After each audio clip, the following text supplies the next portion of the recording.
Welcome to the daily dress sewing pattern video tutorial or sew along, whatever you like to call it. Before we officially get started, I'd like to urge you to make a toile and visit the Fitting Your Toile page. And if you need any additional help there, please message me on Etsy or Instagram, and I'm happy to help you. Okay, let's get started. Here I have my bodice pieces, my sleeve, and then I have the loops and tie piece and the neckline bias. The first step is going to be to finish both side edges of the center front and side front and finish only the side edge of this side back piece. Once you have finished that with a zigzag stitch or a serger or bias tape, you're going to place your side front on your center front with right sides together, matching those notches, and sew with the seam allowance, press that seam open. Then we're going to take that side back piece that you finished the edge of already and match up with right sides together that side seam. You're going to do the same thing, sew with a 3/8 inch seam allowance and press that seam open. Now it should look something like this from the wrong side. We're going to set that aside and pull out the loops and tie piece. Now you're going to lay them right sides together and join that short end to make one long piece. Then fold them right sides together and sew all the way down that long piece. Now to turn them right side out, I like to start with a safety pin because my loop turner is not long enough.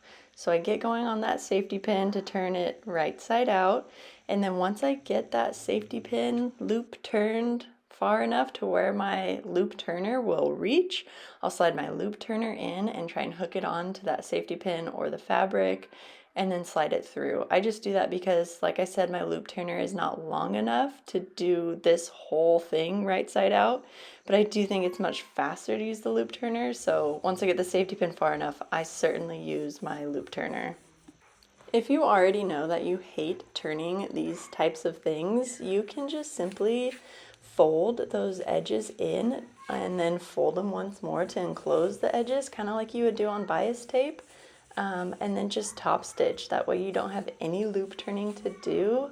It's a little bit easier. I personally prefer the look of this, so that's why I go through all the trouble. Once you get it all turned, we're going to cut 1.5 inch sections, and depending on your size, you'll need 14 or 16. That information is in the instructions. I am using 1.5 inch sections for this linen. Some people have said that if they have a thicker fabric, they want a little bit longer of a loop. So basically you can just trial and error that. If you cut a 1.5 inch section and you fold it to the loop and it looks pretty narrow for your fabric, just make it a little bit longer. It's as simple as that. Then I'm going to fold them in half and place them on each of the notches. You can fold them like that side by side method. Either way works as long as it's going to be a loop. Then I place my front and the side back piece right sides together with that center back piece, and that notch on the side back piece is going to match up with that top loop notch. Now I'm going to sew down this seam, both sides, finish it with my serger, press that seam to the side with the loops facing the center. So this is what it'll look like from the wrong side, and then from the right side those loops are facing the center back. Now of course with right sides together we are going to match up those shoulder seams, sew them with the normal 3/8 inch seam allowance and finish them, and then press that seam towards the back. Then we get to make the bias tape for the neckline. If you don't have a bias tape maker, they're really cool, but it's simple enough. Just fold those long edges in towards the center for both sides. And just a quick little tip, I turned the steam function off on my iron so that I don't burn my hand. Then I like to line my bias tape up, right sides together of course, starting at that shoulder seam, and then I will fold that end wrong sides together, and then I will start sewing on that little fold. Then you just sew all the way around the neckline with a 1/4 inch seam allowance. You're basically sewing in that fold, and then stop once you get to that overlap, and then trim. You will have a little bit of extra bias tape just in case, just for a little safety, so that way when you fold up, and you're going to do the understitching here, but I fold that under because when you fold it all the way over to the other side, you've just completely enclosed the raw edge.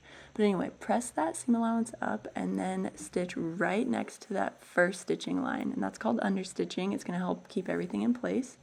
And then I'm going to fold the bias tape to the wrong side, and then fold that little lip under again. That'll enclose the raw edge. And basically at this point, when you're folding this under, you are no longer going to see bias tape from the right side. So all of this bias tape is going to be on the wrong side of the bodice.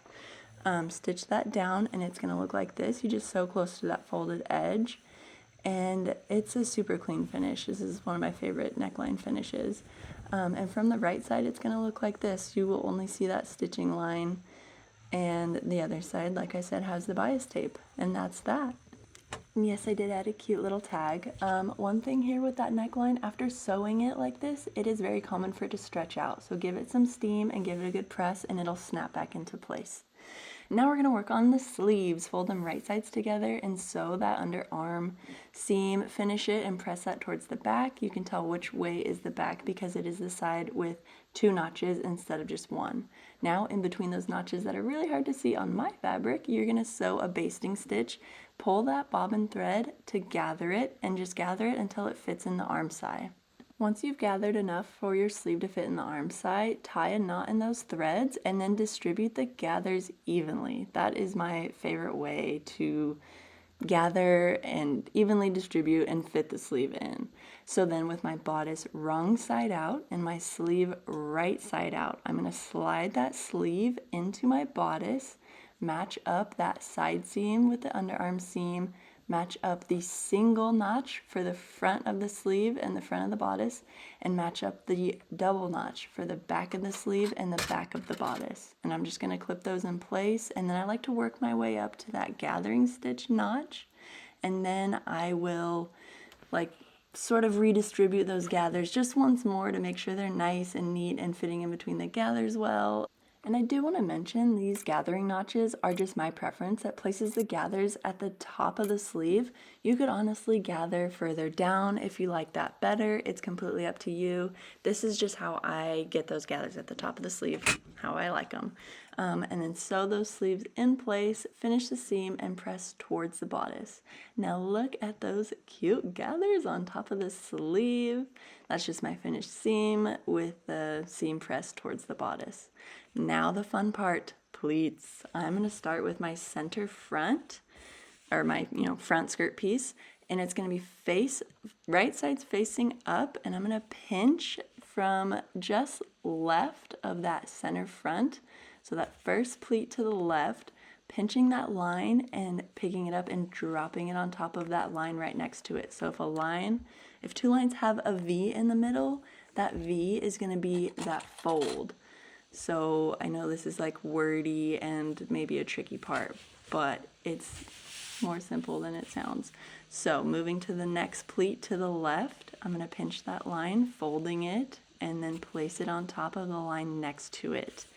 And I'm doing that for the lines that have that little V mark in the middle of them. Press it, clip it in place, and do it again. Each size will have a different number of pleats, or a few sizes will have the same number of pleats, but you may have a different number of pleats than me. That is okay, to have more, to have less, to have the same amount. It just depends on the size, how many pleats are spaced on the size of the piece. Another thing, if you are doing view B instead, if you are gathering instead of doing pleats, just start your gathering stitch just like we did the sleeve, but start it 3/8 of an inch in from the raw side edge.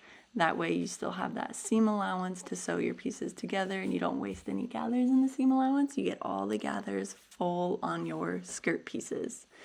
But yeah, there's another pleat with a V in the middle. So I pick up the line, pinch it, and put it on top, and keep moving until those pleat markings are done. And then I'm going to go back to the center front and move just 1 line to the right now. And I'm going to pinch and fold that line, pick it up, and bring it to the right this time, because I want the pleats to face the side and, start pointing to the center back as they get to the side. You can honestly distribute these pleats differently if you want them all to face clockwise around your body or counterclockwise. The pleats will also work that way too. They have equal distribution, so they will work either way you want to do them. This is how I'm doing them. But yeah, it's just the opposite for the right side. I am picking up that line, pinching it to fold it, placing it on the line next to it if they have a V in between them, pressing it down, clipping it, and repeat until your pleat markings are all pleated up. And then at the end, if you use colorful clips like me, you'll have this pretty pleat rainbow. Anyway, that's the center front, and they're all facing outwards. And now we're going to do the same thing with this back piece. So this back piece is right side up. There's that notch that is the mark for your center back, that seam that attaches the center back and the side back. You're going to do pleats up until then, or your pleat markings are there and they will stop before that line. Just because when you tie it up in the back, you don't need all that extra fabric. But basically, we're doing the same thing here. So I'm starting from the left, picking up that line, folding it, bringing it over to the line to the right of it, if there's a V in the middle, because then these pleats will be wrapping around, following the same direction and going towards the center back. So we're following the same direction as the pleats from the front. So if you decided to do your pleats in a different direction, just keep following the direction you did. But if you're doing them like me, where the pleats from the center front go to the left and then to the right around your body, then move these pleats continuing that same motion. So from the right side facing up, I started at the left and those face to the right. And then when I move to the right side, those are going to face to the left, which are facing the center back. And then there's that notch I was talking about. And then next we work on these awesome pockets. So that is my skirt front facing right sides up, and my pockets are gonna go on that skirt facing right sides down. So right sides are together, and I'm just gonna sew that side. And so here's an example of where my pleat gets pretty close to that seam, and I will sew that pleat in place for a little bit and then make sure the excess gets taken out so that the pleat opens and flows just like my other pleats that aren't sewn near a side seam. Anyway, you're going to repeat that for your back piece. So you will have pockets sewn on to your front and back skirt, and then place those front and back skirts right sides together with the pockets facing out. So then sew down the pocket and around, and then down the side seam, and press that side seam open and press the pockets towards the front. So then bring those pockets across the front here, and you're just going to sew them in place so that they hold their place a little better. You're not going to lose them if you're sewing on your bodice, which we're doing next. So with the skirt wrong side out and the bodice right side out, slide the bodice into your skirt piece and match those notches like I was talking about on the back piece. So the notch will match up with the seam that has the loops. So I start there and then I move to the side seams and then the center front. I match it all up, get it pinned in place, and then I sew around it, finish it, press it up, and there you go. And what I love about this is these pocket stays. Those pockets are not going to slide down and they're going to stay in place, and they're big pockets. They're awesome. Anyway, next we are going to hem. So I'm going to fold a 1/2 inch up to the wrong side and press it down all the way around the hem of my dress. Press that 1/2 inch up and then fold 3/4 inch up. So you'll be enclosing that raw edge, and you are going to sew all the way around close to the folded edge. And then you repeat that for both sleeves. They have the same hem allowance. Fold up a 1/2 inch and then fold up 3/4 inch, press it all in place and sew it down. And here we are on the last little step. So take your long tie piece, start at one of the ends and get your safety pin through it and start threading it through those loops. I start at the top and move into the loop from the top to the bottom. Notice how I zigzag and move across these loops. I am skipping one each time. That is because once I get to the bottom, I am going to move my safety pin over to the other end of this tie and thread in the other side of the tie. And so I'm going to need those every other loops to thread it evenly. And then get it laced up to the bottom. And my best trick for trimming this tie, if you would like to, is have your center back piece fully open, like the ties are completely loose, and then you can trim down that tie. You just want to make sure, if this dress is opened up all the way, like completely as loose as it can be. You are not going to lose your tie in those loops. So you want a little bit more room than that. And then, yeah, that way when you're getting it on and off, you're not going to lose your tie. And yeah, it can be trimmed down so it's not dangling down so low. And then when you cinch it up, you'll have more than enough to tighten a bow. And look at that little corset back. Oh, it just makes fitting so easy. I just love it. I just knot my ends and call it good. And then I just want to remind you again, if you did not press or steam your neckline, please do so. It'll just fit your neckline so much better. And oh my gosh, look at those pleats. And where even is my pocket? It's lost in the pleats, but there it is. If you end up having any fitting questions or need additional help, I'm always available in my DMs on Instagram or Messenger on Etsy. Please reach out, and if you would like to share, I would love to see. Remember to use the hashtag and tag me so I can find you.